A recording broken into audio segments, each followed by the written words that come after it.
भाई इस थ्योरम का तो एक अलग ही जलवा है सीबीएसई बोर्ड के एग्जाम्स में, ठीक है। थेल्स बाबा ऐसा थ्योरम दे के गए थे कि हर साल पूछता है एग्जाम में। तुम सीबीएसई बोर्ड के क्वेश्चन पेपर को देख लो प्रीवियस ईयर वाले, हर साल ये पूछा गया होगा। पहले दो थ्योरम पूछता था, एक थेल्स थ्योरम और एक पाइथागोरस थ्योरम। तो क्या हुआ कि पाइथागोरस थ्योरम थोड़ा सा डिफिकल्ट था, उसको हटा दिया गया, अब रह गया थेल्स थ्योरम। पूछेगा ही पूछेगा, 4 नंबर में पूछता है। क्लास 10 के ट्रायंगल चैप्टर का थ्योरम है 6.1 एनसीईआरटी में, और इस पर एक पूरा एक्सरसाइज भी बेस्ड है, उससे भी क्वेश्चन आता है। तो आपके लिए बहुत इंपॉर्टेंट थ्योरम है। हर साल कहता हूँ बच्चों को कि ए भाई थ्योरम समझ लो, परीक्षा में आएगा, लिखोगे तो 4 नंबर मिल जाएगा।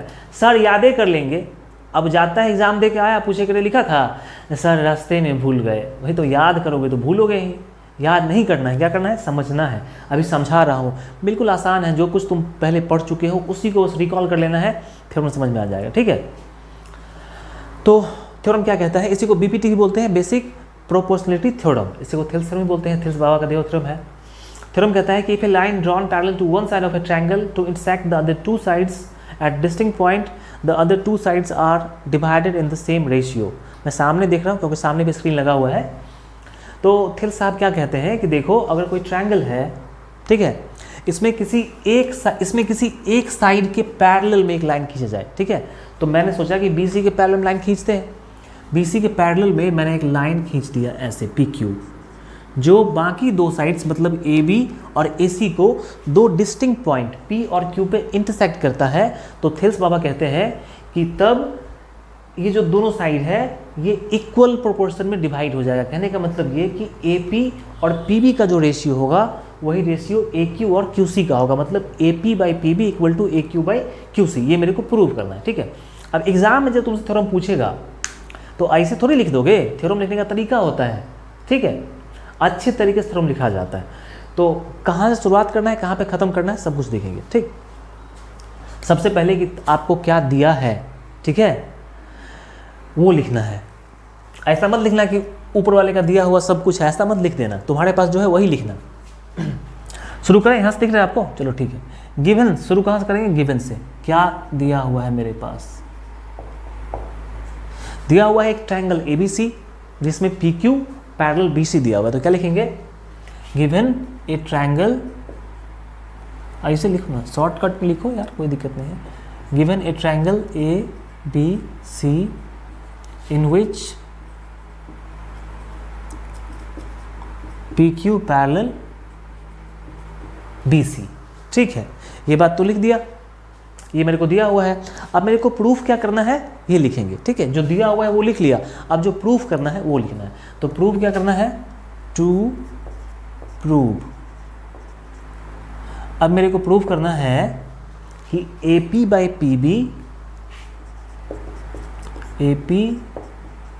PB equal to AQ by QC, ठीक है। ये मेरे को प्रूव करना है, ये समझ गया। पहले जो दिया हुआ वो लिखना है, फिर जो प्रूव करना है वो लिखना है। अब प्रूव करने के लिए तो दे दिया कि भाई ये काम मेरे को करवाना है, तुम जैसे करो। अब मैं देखूंगा कि यहाँ मेरे पास कुछ है काम करने के लिए या कुछ लाना पड़ेगा, ठीक। तो उसको हम लोग कंस्ट्रक्शन में लिखेंगे, ठीक है ना। कंस्ट्रक्शन करने की जरूरत पड़ेगी, तो यहाँ जरूरत पड़ रही है, कैसे मैं बता रहा हूँ, देखो एक एक पॉइंट को समझाऊंगा, कहाँ पे क्या कैसे हो रहा है, बस छापने की जरूरत नहीं, समझना है बस। चैप्टर ट्रायंगल है तो ट्रायंगल से रिलेटेड हम लोग पढ़ रहे हैं। यहाँ पे एक पूरा ट्रायंगल है, ठीक है, ये भी ट्रायंगल है, ठीक है। ये ट्रायंगल नहीं है, इसको काट फूट के ट्रायंगल बनाना पड़ेगा, ठीक है। तो क्या करें, ऐसे मिला देते हैं इसको यहाँ से और इसको मिला दिया यहाँ से। आप तो ट्रायंगल से ढेर ही बहुत सारा ट्रायंगल बन गया, मज़ा ही मज़ा है। तो ट्रायंगल बन गया। कंस्ट्रक्शन में हमने क्या करना है देखो, अब इससे इसके बाद एक और बात करना है, तब एक ही बार लिखेंगे, कुछ और कंस्ट्रक्शन करना कर लेते हैं वो भी। देखो अब मेरे को प्रूफ क्या करना है, जरा सा देखो, किसका चाहिए मेरे किसका रेशियो चाहिए, AP और PB का। ये AP और PB है कहाँ पे, AP और PB, ठीक है। ये दोनों ट्रायंगल के साइड्स हैं। कौन से ट्रायंगल के साइड है, AP जो है ना वो APQ का साइड है, और BP जो है ना वो BPQ, ये ट्रायंगल है BPQ, देख रहे हो ना, BPQ ट्रायंगल और APQ ट्रायंगल, इन दोनों ट्रायंगल के ये साइड्स हैं। और खास बात पता है क्या है, खास बात ये है कि इन दोनों ट्रायंगल में एक साइड जो PQ है वो कॉमन है, और इन दोनों ट्रायंगल का APQ का और BPQ का जो एक वर्टेक्स है Q, ये कॉमन है। तो जब भी किसी दो ट्रायंगल के वर्टेक्स कॉमन होते हैं, ठीक है, तो उनका हाइट एक ही होता है, पता है। किसी दो ट्रायंगल में समझाता हूँ, देखो पहले ऐसा नहीं समझना है, लिख के समझना है। देखो यहाँ पे एक ट्रायंगल ये हो गया, दूसरा ट्रायंगल ये हो गया, ये दोनों ट्रायंगल ठीक है ना, इनका वर्टेक्स कॉमन है, तो इसका जो हाइट होगा ना, इसका जो हाइट होगा, ये हाइट इसका भी होगा और यही हाइट इसका भी होगा। तो मैं समझ गया, अच्छा भाई यहाँ पे दोनों ट्रायंगल ठीक है का वर्टेक्स कॉमन है, मतलब इसका हाइट भी सेम होगा। तो पहले मैं हाइट ड्रॉ कर देता हूँ। हाइट मतलब क्या, वर्टेक्स से परपेंडिकुलर डालना है, तो यहाँ से परपेंडिकुलर ऐसे डालेंगे डॉट लाइन से, ठीक 90 का साइन बना लेना, ABCPQ, इसको D कह देता हूँ। और फिर सेम तरीके से देखो, इधर देखो, इधर APQ ठीक है और CPQ, इधर वाले दो ट्रायंगल्स AQ और QC। मेरे को देखो AQ और QC चाहिए ना, तो इसमें क्या रिलेशन है और ये कहाँ पे आ रहा है, तो मैं देखूंगा कि AQ और QC ये दो ट्रायंगल के बेस हैं, AQP CQP, ये दो ट्रायंगल हैं, इनका बेस AQ और CQ है, PQ कॉमन साइड है, इनका एक कॉमन वर्टेक्स हो गया P, तो कॉमन वर्टेक्स से जो हाइट दोनों ट्रायंगल का होगा सेम ही होगा। तो मैं एक हाइट यहाँ से ड्रॉ कर देता हूँ ऐसे डॉट लाइन से, और इसका नाम दे देता हूँ E, PE इसका हाइट हो गया, ठीक। और यहाँ पे हो जाएगा ये परपेंडिकुलर। समझ में आ रही बात? थोड़ा सा वीडियो भाई लंबा हो सकता है क्योंकि मैं समझा रहा हूँ, तो थोड़ा समय लगेगा, ठीक है, लेकिन समझ जाओगे एक बार ना, फिर कभी नहीं भूलोगे, ये मेरी गारंटी है। तो इतना काम मैंने कर लिया, अब लिखूंगा कंस्ट्रक्शन में मैंने क्या किया है।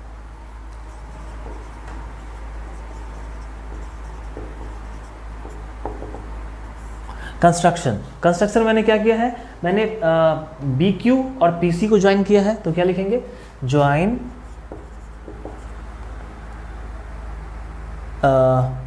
BQ and PC। BQ और PC को मैंने ज्वाइन कर दिया। अब मैंने क्या किया है, PE perpendicular AQ, draw PE perpendicular, PE किस पे परपेंडिकुलर है, AQ पे, और QD AP पे। PE perpendicular AQ and QD या DQ परपेंडिकुलर AP। इतना काम मैंने कर लिया, ठीक है। अब आपने कंस्ट्रक्शन भी कर लिया, ठीक। अब क्या करना है समझो बात को, ये तो तुमने कर लिया, ठीक है। आपको साफ साफ दिख रहा है मेरे भाई, मैं एक बार चेक कर लेता हूँ, एक मिनट, जस्ट मिनट भाई, हाँ साफ तो है, ठीक। अब क्या काम करना है समझो, अब आपने गिवन लिख लिया, प्रूफ क्या करना है वो लिख लिया, कंस्ट्रक्शन भी कर लिया। अब आपको आगे का काम शुरू करना है। अब जैसे कोर्ट में, कचहरी में देखा होगा नहीं कि हम क्या, कोई भी काम शुरू करने से पहले, कोई डिसीजन पे पहुंचने से पहले क्या मांगते हैं, प्रूफ मांगते हैं, प्रूफ।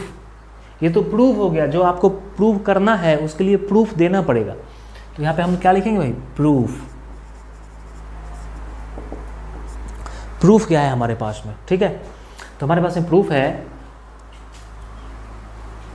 कि एरिया ऑफ ट्रायंगल, मैं अब क्या करूंगा, क्योंकि हाइट की और बेस की बात आ गई, तो बेस और हाइट का मतलब कहाँ से जुड़ता है, एरिया ऑफ ट्रायंगल से, 1/2 बेस इंटू हाइट। तो मैं वही काम करूंगा। तो अभी मैं क्या करता हूँ, ठीक है, कि मेरे को रेशियो चाहिए AP और PB का, तो मैं इस साइड वाले ट्रायंगल का और इस साइड वाले ट्रायंगल का एरिया का रेशियो निकालता हूँ। तो एरिया ऑफ ट्रायंगल AQP या APQ ऐसे लिखो, area of triangle APQ by area of triangle, वही दो ट्रायंगल जो मैंने स्टार्टिंग में लिया था, APQ BPQ, BPQ क्या होगा, ये हो जाएगा 1/2 बेस। अब देखो इसका बेस AP हो जाएगा, इसका बेस BP हो जाएगा, तो AP हाइट, दोनों का हाइट मैंने बताया था, दोनों का हाइट सेम होगा, दोनों का हाइट क्या हो जाएगा, DQ, क्योंकि वर्टेक्स से दोनों का हाइट सेम हो जाएगा, DQ। यहाँ पे BP जो BPQ ट्रायंगल जो है, BPQ इसका बेस BP हो जाएगा और हाइट वही DQ ही रहेगा, क्योंकि सेम बेस पे हाइट सेम ही रहता है, BP, और इसका भी हाइट क्या रहेगा, DQ रहेगा, ठीक। अब 1/2 से 1/2 कैंसिल, DQ से DQ कैंसिल, तो आपके पास में बच गया AP बाई BP। इसको तुम इक्वेशन नंबर 1 या मैटर नंबर 1 कर लो, ठीक है। अब मेरे को कुछ दिख रहा है कि देखो भाई ये A P by P B या बी पी, एक ही बात है, मैं पी बी ही लिख देता हूँ यहाँ पे, एक ही बात है, पी बी या बी पी लिख दिया, ये मैटर मिल गया। अब मेरे को क्या लाना है, ए क्यू और क्यू सी लाना है, तो क्या करूँगा, उस तरफ वाले दो ट्रायंगल का एरिया का रेशियो लूँगा, A Q P C Q P, इसका रेशियो लूँगा। ऑल्सो एरिया ऑफ ट्रायंगल, कौन सा, उस तरफ वाला A Q P, A Q P by area of triangle नीचे वाला सी क्यू पी, ठीक है, सी क्यू पी, इसका रेशियो लेना है, ठीक। तो क्या हो जाएगा, 1/2 बेस इंटू हाइट, बेस अभी मैं लूँगा ए क्यू, और देखो बेस ए क्यू लूँगा, इसका हाइट क्या होगा, इसका हाइट पी हो जाएगा, इसका हाइट भी क्या हो जाएगा, क्योंकि देखो दोनों ही ट्रायंगल का वर्टेक्स पी पे आके मिल रहा है ना, तो पी से पी ई, इसका भी हाइट हो जाएगा और इस ट्रायंगल का भी हाइट पी ई हो जाएगा, ठीक। 1/2 इसका बेस ए क्यू और हाइट पी ई, नीचे में सी क्यू पी है, height C Q, sorry base C Q और height P E, 1/2 C Q और पी ई। अब पी से पी काट लो, इसको भी काट लो, तो क्या बचेगा, ए क्यू बाई सी क्यू, ठीक है। देखो यहाँ पे क्यू सी लिखा हुआ है तो मेरे को ध्यान नहीं रहा, क्यू सी ही लिखना अच्छा रहेगा, तो मैं क्यू सी ही लिखूँ। अब ये मैटर नंबर 2 हो गया, आधा से ज़्यादा काम तो हमने ख़त्म कर लिया है। मेरे को क्या प्रूफ करना था, A P by P B A Q by Q C, तो A P by P B A Q by Q C आ तो गया। अब इस दोनों को बराबर करना है, क्या करना है, बराबर। अब ये दोनों बराबर होगा कैसे, तो एक थेल्स साहब का ही एक क्लास 9 में आपने पढ़ा होगा, थेल्स का एक्सियम था और थेल्स का जो पोस्टुलेट था, तो थेल्स के एक्सियम में कहा गया है कि things which are equal to the same thing are equal to one another, मतलब कि अगर इस दोनों को बराबर करना है तो ये दोनों भी बराबर होना चाहिए, ठीक। तो मेरे को क्या करना है, मेरे को इस दोनों को बराबर करना है, इसके लिए क्या करना पड़ेगा, इस दोनों को बराबर करना पड़ेगा। अब गौर से देखो जरा, समझो बात को, इधर ये तो और ये देखो, यहाँ पे ट्रायंगल ए पी क्यू तो बराबर है ही, नीचे वाला जो ट्रायंगल है ना, ये बी पी क्यू है और ये सी क्यू पी है, यहाँ पे प्रॉब्लम आ रहा है, ठीक है। यहाँ पे बी पी क्यू, यहाँ पे सी पी क्यू, अगर ये दोनों बराबर हो जाए, मतलब B P Q C Q P, B P Q C Q P, अगर ये बराबर हो जाए तो मज़ा ही आ जाएगा। कैसे बराबर होगा, अब चलते हैं फिगर पे, देखते हैं कहाँ पे है और क्या मामला यहाँ फंसा हुआ है। तो बी पी क्यू कहाँ भाई, बी पी क्यू ये वाला ट्रायंगल, सी क्यू पी ये वाला ट्रायंगल। अच्छा देखो ट्रायंगल कौन कौन सी ट्रायंगल है भाई, एक ये ट्रायंगल बी पी क्यू, ये ट्रायंगल और दूसरा ये ट्रायंगल, ये। इन दोनों ट्रायंगल में एक बहुत मज़ेदार बात है, क्या मज़ेदार बात है, कि ये दोनों ही ट्रायंगल दो पैरेलल लाइन के बीच में बसे हुए हैं, ठीक है। दो पैरेलल लाइन के बीच में ये दोनों ट्रायंगल फंसा हुआ है, ठीक है। और आपको पता होगा कि क्लास 9 में हमने पढ़ना था, ठीक है, areas of quadrilateral and parallelogram chapter था, वहाँ पे एक थ्योरम था कि दो पैरेलल लाइन और सेम बेस पे जब दो ट्रायंगल्स बनते हैं, दो पैरेलल लाइन के बीच में और सेम बेस पे जब दो ट्रायंगल बनेगा तो दोनों का एरिया क्या होगा, सेम होगा। ये मेरे को पता है, याद था क्लास 9 वाला बात, तो मैं यहाँ पे वही लगाने वाला, ठीक।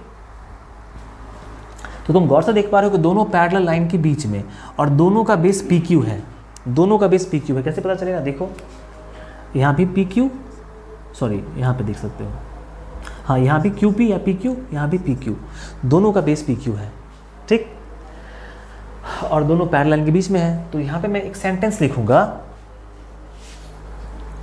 द ट्रायंगल्स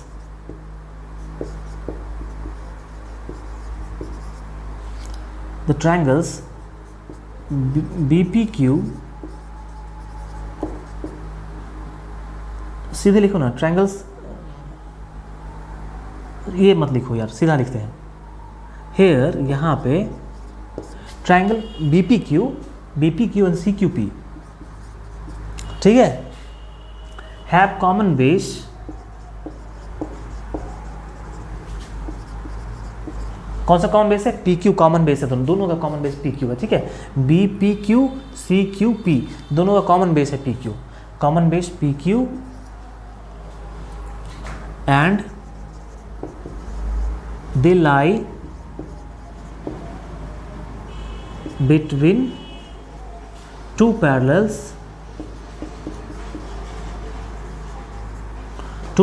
lines, कौन सा, PQ एंड BC। ठीक है, मैंने क्या लिखा कि ये दोनों ट्रायंगल का बेस PQ कॉमन बेस है और ये दो पैरेलल PQ और BC के बीच में आ रहा है। ठीक है, तो इसीलिए एरिया ऑफ ट्रायंगल, तो ये थ्योरम था, हमने ऑलरेडी पढ़ा हुआ इस थ्योरम को कि जब दोनों पैरेलल लाइन के बीच में दो ट्रायंगल्स आएंगे सेम बेस पे तो एरिया सेम हो जाएगा। इसलिए area of triangle BPQ equal to area of triangle CQP हो गया। नाउ फ्रॉम सेकेंड, अब सेकेंड जो हमारा इक्वेशन था वो क्या कहता है, सेकेंड कह रहा है कि triangle area of triangle AQP by area of triangle. अब देखो सेकेंड में मेरे को, मैं चाहता हूँ कि BP, यहाँ जो CQP है ना ये भी BQP हो जाए, तो CQP जो है अब ये BPQ के बराबर हो चुका है, तो इसके बदले में यहाँ पे क्या लिखूंगा, BPQ। ये था ना यहाँ पे, इसके बदले में ये लिखूंगा, दोनों बराबर है, यहाँ लिख दिया। अब ये किसके बराबर है, AQ बाई QC, और इसको मैटर नंबर 3। अब क्या कहूँगा, फ्रॉम 1 एंड 3, अब 1 और 3 को कंपेयर करेंगे हम लोग। ठीक है, तो 1 में APQ BPQ, ठीक है, APQ, एक ही बात है, APQ लिखो चाहे AQP लिखो, एक ही बात है, AQP या APQ, बात तो एक ही है ना, तो कोई बात नहीं। तो ये वाला हमारा, ये वाला सेम और नीचे वाला भी सेम, तो जब ये वाला सेम हो गया तो ये वाला भी क्या होगा, सेम होगा। तो from 1 and 3 AP by PB equal to AQ by QC, यही प्रूफ करना था। ठीक है, अब इसको याद करने के चक्कर में रह जाओगे ना, याद करने के चक्कर में कुछ ना कुछ भूल ही जाओगे, तो याद करने की बात नहीं है, कितना छोटा सा बात था, क्लास 9 का पढ़ा हुआ सारा मैटर है। ठीक है, और बस ट्रायंगल का एरिया निकाल के उसको कंपेयर कर लेना है, बात खत्म हो जाएगा। तो ये थ्योरम एग्जाम में आपका पूछेगा ही, 4 नंबर में पूछेगा, और इससे रिलेटेड बहुत सारे क्वेश्चंस आपके एक्सरसाइज में हैं जो एग्जाम में आते हैं, तो उन सारे क्वेश्चंस के लिए मैं स्पेशली वीडियो बनाऊंगा। ठीक है, आप देख लेना। मिलते हैं फिर नेक्स्ट वीडियो में, कैसा लगा आपको बताना कमेंट करके।